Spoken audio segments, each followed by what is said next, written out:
खबर इस वक्त आ रही है जयपुर से। आपको बता दें कि बड़ी खबर इस वक्त है, 12 कलेक्टर इंद्र सिंह को किया गया एपीओ। ये बड़ी खबर, कलेक्टर के पीए को एसीबी ने किया था गिरफ्तार। इसके बाद सरकार ने कलेक्टर को भी एपीओ कर दिया है। मामले में एसीबी ने कलेक्टर से भी पूछताछ शुरू कर दी है। पूछताछ इसके पहले हुई भी।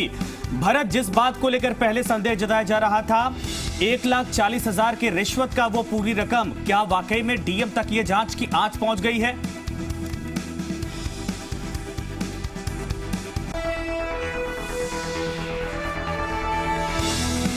तो लगता है संपर्क नहीं हो पा रहा। भरत, मेरी आवाज अगर आ रही तो वाकई में पूरे मामले पर अपडेट क्या है, जरा अपडेट करवाइए।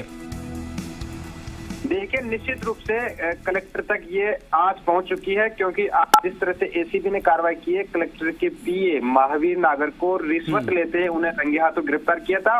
उसके बाद कलेक्टर से भी इस मामले में पूछताछ की गई थी और शुरुआती पूछताछ के बाद इस मामले में बड़ा एक्शन सरकार की ओर से लिया गया है। सरकार ने तत्काल 12 कलेक्टर इंद्र सिंह को एपीओ कर दिया है और इसके बाद अब आगे की जांच जारी है। एसीबी महावीर नागर के घर तक उनकी तलाशी ले रही है, छापेमारी की थी और रिश्वत की राशि उन्होंने रंगे हाथों पकड़ी थी। इसके बाद अब कलेक्टर को यहाँ पर एपीओ किया गया। नहीं, क्या कलेक्टर से मीडिया से कोई बातचीत हो पाई है? कोई सफाई अब तक उन्होंने दी है?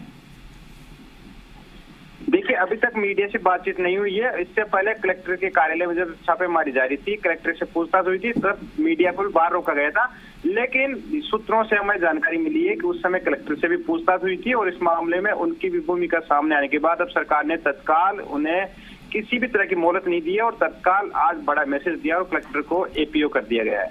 आज एंटी करप्शन डे है भरत, और साफ तौर पर जिलाधिकारी ही रिश्वत के मामले में इस वक्त एपीओ किए गए हैं। क्या और बड़ी कोई कार्रवाई होगी या एपीओ तक ही सीमित रखा जाएगा? देखिए, बड़ी कार्रवाई इन पर भी होगी, जांच है, लेकिन सरकार ने फिलहाल कलेक्टर की भूमिका सामने आने के बाद तत्काल इसमें किसी तरह का कोई वो मुआवजा नहीं का और तत्काल उन्हें एपीओ कर दिया गया। निश्चित रूप से बड़ी कार्रवाई हो सकती है सरकार की, क्योंकि आज एंटी करप्शन डे था और जिस तरह की सरकार मना रही थी, उसके बाद कलेक्टर के पीए को लगातार इस तरह की रिश्वत लेने के मामले में गिरफ्तार किया तो सरकार ने उन्हें। नहीं भरत, एक चीज और बताइए, चूंकि आज ये बड़ी रकम पकड़ी गई है, यानी जब से यहाँ पोस्टिंग हुई थी तब से ये पूरा खेल चल रहा था। और सबसे बड़ा सवाल कि जिलाधिकारी के दफ्तर में अगर रिश्वत का खेल चल रहा है तो जिले के हालात कैसे होंगे? क्या जांच की आंच कई लोगों तक पहुंचेगी? कहां से ये पूरी सप्लाई चेन बनाई गई थी? कैसे पीए के जरिए पूरा ये रिश्वत का खेल चल रहा था?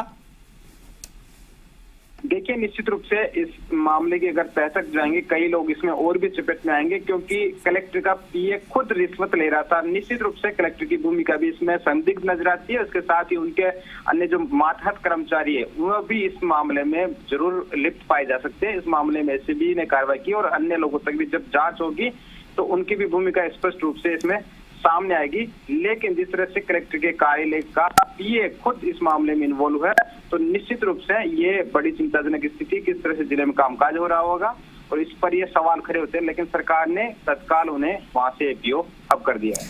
भरत, एक और गंभीर सवाल है कि डीएम लेवल का अगर अधिकारी या उसके नीचे बैठा अधिकारी अगर खुलेआम रिश्वत का ये पूरा कारोबार चला रहा, खेल चला रहा है, और हम देश के भीतर, प्रदेश के भीतर बैठकर तमाम बड़े नेता और मुख्यमंत्री तक कहते हैं कि एंटी करप्शन ब्यूरो लगातार सक्रिय है, और ये तमाम बड़े जिम्मेदार अधिकारी अगर करप्शन के खेल में है, तो क्या कुछ ये मैसेज है?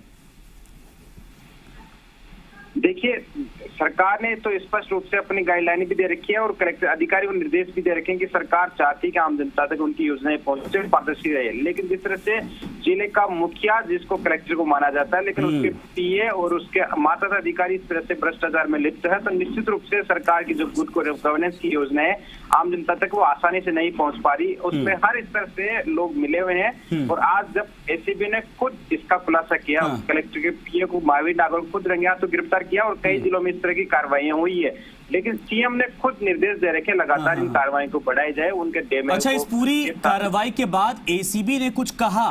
क्या वाकई में जिलाधिकारी की भूमिका भी संदिग्ध है या कोई सबूत मिला है जिसके आधार पर एपीओ किया गया? कुछ ऐसा मिला कि जिलाधिकारी सीधे इन्वॉल्व है? देखिए, लेकिन जिस तरीके से आदेश जारी हुए उससे साफ जाहिर होता है कलेक्टर से पूछताछ बात यहाँ पर हुई थी, लेकिन सूत्रों से जो जानकारी मिली है उसमें कलेक्टर से लंबी पूछताछ हुई है। उसके तलाशी अभियान में भी उनको शामिल किया गया, लेकिन पीए से तो राशि बरामद की गई थी, उसके बाद उनका नाम भी उसमें जुड़ा है। उसके बाद पूछताछ के बाद अब सरकार तक ये मैसेज पहुंचाया गया है और सरकार ने इसमें कोई उनको राहत नहीं दी है। लगातार तत्काल मुख्यमंत्री अशोक गहलोत ने खुद अच्छा निर्णय लेते हुए उन्हें तत्काल एपीओ कर दिया गया है, ताकि किसी जांच में वहाँ कोई कोताही नहीं हो, स्पष्ट रूप से जांच उनकी की जा सके और अन्य अधिकारियों की जांच की जाएगी और उनकी भी भूमि संदिग्ध नजर आती है तो उन पर भी एक्शन होना तय है। अच्छा, एपीओ आगे अब क्या, एसीबी आगे अब क्या करेगी इसको लेकर? बिल्कुल धन्यवाद, शुक्रिया इस पर तमाम जानकारी के लिए। अब देखना यह है कि पूरे मामले पर एपीओ करने के बाद क्या कुछ आगे कार्रवाई की जाती, कितना बड़ा यह मसला निकलता है। क्या 1,40,000 का ही मसला था या इसके पहले भी तमाम चीजें खुलकर सामने आएंगी?